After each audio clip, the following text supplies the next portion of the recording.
Assalamualaikum warahmatullahi wabarakatuh. Pemirsa Hijab Stories, Syekh Yusuf Al-Qaradawi pernah mengatakan bahwasanya seorang wanita adalah madrasah pertama bagi sang anak. Itu menandakan betapa pentingnya peran wanita dalam membangun sebuah keluarga. Dan kali ini narasumbernya adalah seorang wanita juga, Oki Asokawati, mantan peragawati papan atas yang sekarang menjadi anggota DPR RI. Bersama saya juga ada Kiai Haji Khalil Nafis yang akan menemani diskusi hangat pada sore hari ini. Tapi sebelum nanti kita bertemu dengan Oki, sekarang saya mau ngajak ngobrol dulu Pak Kiai tentang peran wanita nih Pak Kiai dalam Islam. Sebetulnya gini, bagaimana Islam membagi peran seorang wanita yang tadinya menjadi seorang ibu, seorang istri dengan berbagai kewajiban dan juga haknya. Ya, sebenarnya mau baik mau tidak masyarakat tergantung pada perempuan. Karena perempuan itu yang melahirkan, perempuan yang mendidik, perempuan yang berperan. Yuk.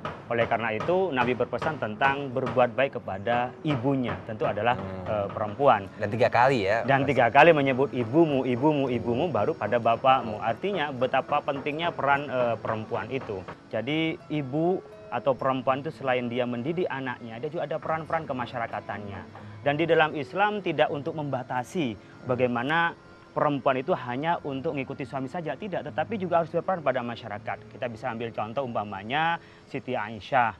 Itu berperan untuk menyampaikan hadis-hadis Nabi, menyampaikan tentang kebaikan-kebaikan kepada masyarakat. Oke, tapi kalau kita melihat sekarang ini ada anggapan bahwa ada sebuah hadis kalau tidak salah, bahwa perempuan itu lemah akalnya dan ilmu agamanya sehingga tidak dipercaya menjadi seorang pemimpin. Apakah itu masih tepat pada zaman sekarang ini atau itu ada case-nya saat hadis Jadi itu keluar? memang itu hadis sahih ya, riwayat Al-Bukhari bahwa perempuan itu naqisatu aklin wa dinin. Jadi ada 2 konteks sebenarnya bagi perempuan itu. Pertama, dia tidak bisa jadi saksi kalau hanya 1 orang, dia harus 2 minimal. Sehingga kalau 2 laki-laki berarti 4 perempuan. Yang kedua berkenaan dengan perempuan yang tidak selalu bisa sholat karena dia terbatasi oleh haid. Jadi yang kedua hadis dengan itu konteksnya dalam arti itu. Tapi gini Pak Kiai, ada yang bilang perbedaan antara wanita dengan laki-laki adalah laki-laki menggunakan logika. Sehingga saat menjadi pemimpin, dia bisa menggunakan logikanya secara benar. Sedangkan perempuan itu lebih menggunakan perasaan. Perempuan ternyata ada yang lebih pintar, ada yang lebih solihah daripada laki-laki. Kita bisa melihat umpamanya di konteks perusahaan. Masa harus laki-laki kalau yang lebih pintar perempuan? Nah mungkin berkenaan dengan imam sholat iya. Umpamanya memang ada ketentuan di dalam hadis yang bisa jadi imam sholat adalah perempuan. Disitulah kita given, tauqifi. Kita tidak perlu membantah hadis itu, harus mengikutinya. Karena imam sholat itu adalah harus laki-laki, tidak boleh laki-laki imam pada perempuan. Tapi konteks masyarakat itu tidak ada ketentuan hadis dan Al-Quran. Pada dasarnya Islam tidak mendikotomikan antara wanita dengan laki-laki dalam konteks kemasyarakatan, gitu ya Pak Kiai ya? Ya, ada yang menganalogikan kepada sholat harus laki-laki, tapi ada masyarakat yang mengatakan itu yang lebih maslahah. Oke Pak Kiai, ini kayaknya kita semakin panas, kita langsung turun ke bawah aja ya. Kita ketemu Mbak Oki. Silakan Pak Kiai. Ya.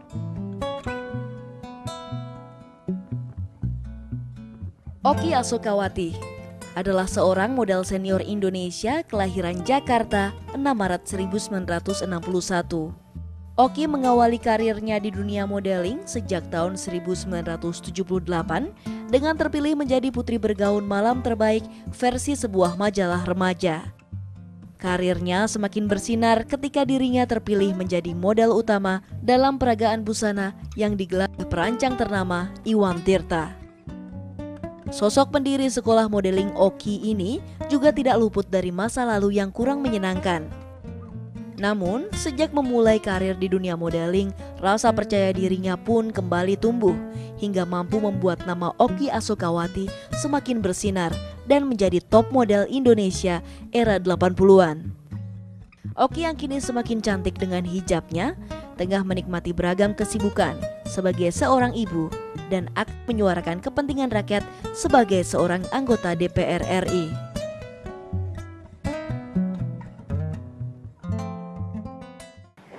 Assalamualaikum. Waalaikumsalam warahmatullahi wabarakatuh. Apa kabar? Baik, baik Pak Kiai.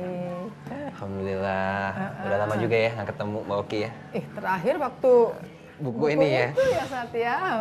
Setahun yang lalu mah ada ya. Iya, iya. Tadi kan sebelum ketemu Mbak Oki nih sudah ngobrol-ngobrol juga nih sama Pak Kiai Khalil Nafis. Jadi kita ngobrol tentang peran seorang wanita. Jadi kegiatan sekarang sudah aktif betul-betul di politik atau masih ada sedikit di bidang Peragawati? Oh iya, ya bisa dibilang 80% memang di ranah politik gitu ya. Kalau dikaitkan dengan panggung peragaan busana, tetap dengan busana-busana yang sesuai dengan kaidah yang sekarang saya anut tentu. Dan Boki dengan ilmu di panggungnya itu masih sering memberikan edukasi bagi para calon-calon model Peragawati? Iya, Oki Modeling memang berdiri sejak tahun 1988. Tapi sekarang sudah berubah tujuan saya untuk melatih remaja-remaja yang datang. Kalau dulu memang niatan saya itu untuk memoles remaja ini bagaimana supaya mereka bisa menjadi model gitu. Sekarang maka modulnya saya rubah gitu sesuai dengan nilai-nilai yang sekarang saya anut. Maka mereka yang datang itu sekarang tujuannya adalah bagaimana saya bisa mengembangkan kepribadian mereka sehingga mereka menjadi diri mereka yang lebih baik lagi. Karakter building ya betul, kalau bisa saya betul, bilang. self development. Tadi kita ngobrol tentang peran pemimpin nih, terutama pemimpin wanita ya. Mbak Oki ini sebagai seorang wanita, tentu sebagai seorang ibu juga, istri juga, tapi juga aktif di bidang politik atau menjadi wakil dari para rakyat. Memang itu yang menjadi keinginan Mbak Oki. Iya, ayah saya itu pernah berkata kepada saya, waktu itu saya masih SMA Pak Kiai. Beliau mengatakan, manusia yang paling hebat itu atau yang paling bagus kalau dia bisa bermanfaat buat lebih banyak orang lagi gitu ya. Jadi saya merasa mungkin ya Allah sudah menentukan saya untuk berkiprah di dunia politik begitu dengan sebagai wakil rakyat, karena dengan begitu saya bisa membantu banyak orang untuk bisa lebih memperhatikan mereka supaya mereka bisa mempunyai kualitas hidup yang lebih baik gitu, insya Allah. Mungkin tadi ini yang dibilang Pak Kiai ya, bahwa peran seorang wanita asalkan dia bisa bermanfaat dan dia cakap dan dia mampu, dia memang ya harus diberikan kesempatan untuk menjadi seseorang yang bisa mempunyai posisi dalam masyarakat ya. Tadi nasihat orang tua Mbak Oki sebenarnya hadis yang disampaikan, yaitu sabda Nabi Muhammad SAW, khairun nas anfa'uhum linnas, sebaik-baik manusia yang bermanfaat pada orang lain. Jadi politik itu adalah bagian dari cara mengabdi kepada orang lain dan cara berkontribusi bermanfaat bagi masyarakat ya. Caranya dengan cara politik, dan dia masuk di ranah politik tetapi tidak lepas dari jati diri seperti Mbak Oki tadi sampaikan ya, bahwa dia tetap menjaga bagaimana nilai-nilai dan bahkan mengajari remaja pun dengan nilai-nilai yang dianut, yaitu nutupi aurat. Tapi tetap saja juga nutupi aurat tidak berarti tidak cantik kan.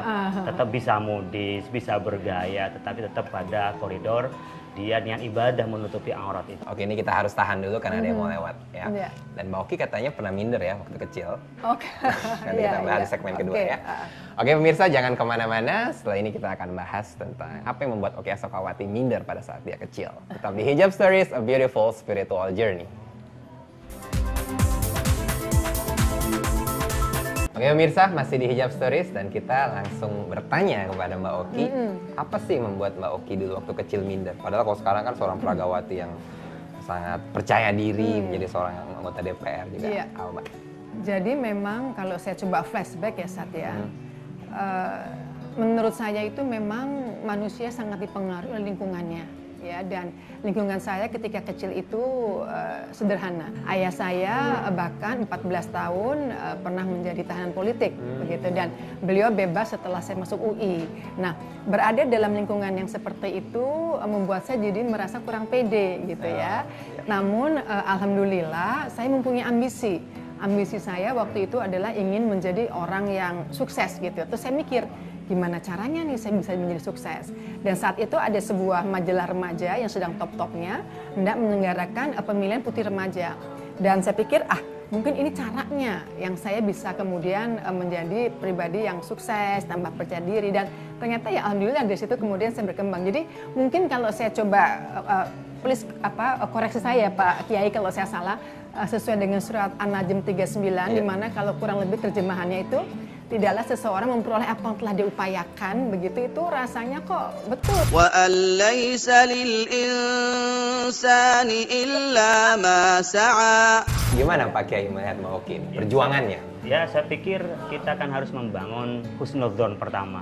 Jadi berbaik sangka itu memang jadi modal awal. baik sangka kepada Allah, baik sangka pada diri sendiri, baik sangka pada lingkungan. Sehingga kita merasa apa yang terjadi pada kita adalah sebuah anugerah dari Allah. Jadi liku-liku yang dilalui oleh Mbak Oki itu adalah bagian dari proses untuk mematangkan diri. Oleh karena itu Al-Quran itu memberikan inspirasi pada kita agar kita jangan minta sebelum kita berupaya. Oleh karena itu di surah Al-Ankabut ayat 29 Allah Subhanahu wa taala berfirman, "Walladzina jahadu fina lanahdiyannahum subulana." أئنكم لتأتون الرجال وتقطعون السبيل وتأتون في ناديكم المنكر فما كان جواب قومه إلا أن قالوا ائتنا بعذاب الله إن كنت من الصادقين. Kalau orang yang sungguh-sungguh di jalan Allah, jadi kita ingin mendapat sukses, dapat ridho Allah, dan dia sungguh-sungguh, jahadu itu fi'il madhi, menunjukkan bahwa ini proses sedang berlangsung atau sudah berlangsung. Nah, baru lanahdiyannahum subulana, baru Allah itu akan memberikan jalannya. Tapi gini Pak Ustadz, benarnya ya Sat, Silakan, Mbak Oki. Misalnya ada orang berusaha nih ya, dia let's say dia pengen jadi seorang ekonom misalnya. Dia usaha, dia sekolah ekonomi, kemudian lulus, dia pengen kerja, tapi dia susah mendapatkan pekerjaan yang memang itu menjadi dambaannya. Dia sudah maksimal gitu. Nah, bagaimana kalau kita tadi mau menyambung dengan apa yang Pak Kiai katakan tadi? Ya, ada beberapa proses. Kadang-kadang kita ingin A, tapi kadang-kadang A itu tidak baik bagi kita. Nah, itu dia, itu tantangan ingin lain. jadi Iya, ekonom. benar. Padahal kita maunya A banget deh. Ya, jadi karena mungkin pikiran kita, wah ini yang baik, ini Dan akan kita sudah bahagia. melakukan yang terbaik loh itu. Nah, pola pikirnya, tapi Allah akan lebih tahu yang baik bagi kita. Jadi Allah lebih tahu daripada diri kita sendiri yang lebih baik. Oleh karena itu, membangun prasangka baik itu penting. Oh iya, saya jadi ekonom ini belum nyampe. Bisa saja prosesnya muter dulu baru nyampe ke ekonom ini. Nanti setelah kita berbekal banyak pengalaman. Disitulah kalau kita sadari bahwa orang mukmin itu kalau dia mendapat nikmat ya dia bersyukur ketika wah ini sesuai dengan kita tuju langsung dapat pekerjaan. Tetapi ketika dia ternyata harus melalui liku-liku, dia sabar. Sabar itu tidak berarti pasrah, tapi sabar itu ulet loh. Jadi dia tidak mau menyerah, dia terus berupaya sampai pada tujuan. Jadi sabar itu memang tidak ada batasnya. Kalau ada batasnya berarti dia sudah tidak sabar lagi. Oleh karena itu tadi Mbak Oki menyampaikan sabar itu bukan aktif. kalimat pasif tapi aktif. Jadi dia bisa melihat ini sudah sesuai real atau tidak. Jadi kalau kita naik kapal, kita ingin sampai pada tujuan. Ini kapal di atas air atau tidak? Kalau ternyata di daratannya nggak nyampe kan kapal ini. Oleh karena itu kalau kita ingin sampai pada satu tujuan, kira-kira real kita sudah sesuai dengan rute yang arah itu apakah tidak? Kalau ternyata oh ini kok salah, berarti kita nyasar. Kita harus melihat lagi rutenya. Kalau kita buka peta, kira-kira di mana yang lebih cepat. Dan rute itu Al-Quran bukan? Jadi rute itu pertama kita keimanan kita bahwa kita akan menyampaikan kepada sesuatu yang terbaik dan diridhoi oleh Allah. Tetapi tidak cukup dengan optimisme dan keyakinan, tetapi juga ditambah dengan ilmu. Nah disinilah kita melihat bahwa orang yang kuliah di kedokteran, ya insya Allah bisa jadi dokter kan. Tapi kalau tidak kuliah di kedokteran, ingin mengobati biasanya jadi dukun kan gitu. Kalau Mbak Oki sendiri sudah tercapai belum apa yang diinginkan? Apa emang dari kecil pengen jadi peragawati lalu jadi wakil rakyat? Iya, jadi gini Sat, aku tuh waktu SMA memang ingin jadi orang terkenal. Sangat dinamis sekali ya, sangat dinamis sekali. Kemudian setelah saya jadi model, saya merasa saya sudah menggapai apa yang saya harapkan begitu. Sehingga ketika saya sekarang berada di panggung lain, panggung politisi, saya tidak mencari lagi ketenaran itu. Saya tidak mencari sesuatu yang menjadi panggung buat saya. Sehingga buat saya betul-betul bekerja memang untuk rakyat gitu. Karena menurut hemat saya akan menjadi baur, akan menjadi dispute kalau misalnya seseorang itu bekerja untuk mencari panggung gitu. Karena sehingga yang dia lakukan susah untuk kemudian bisa ikhlas. Karena ya. Karena sudah 17 tahun ya selalu di atas panggung ya. Jadi nggak perlu itulah. lagi. Apa tantangan terbesar sampai saat ini menjadi seorang wakil rakyat? Ya, Tahan dulu nanti di segmen ketiga jawabannya. Oke pemirsa, tunggu jawabannya di segmen ketiga ya. Jangan kemana-mana, tetap di Hijab Stories, a beautiful spiritual journey.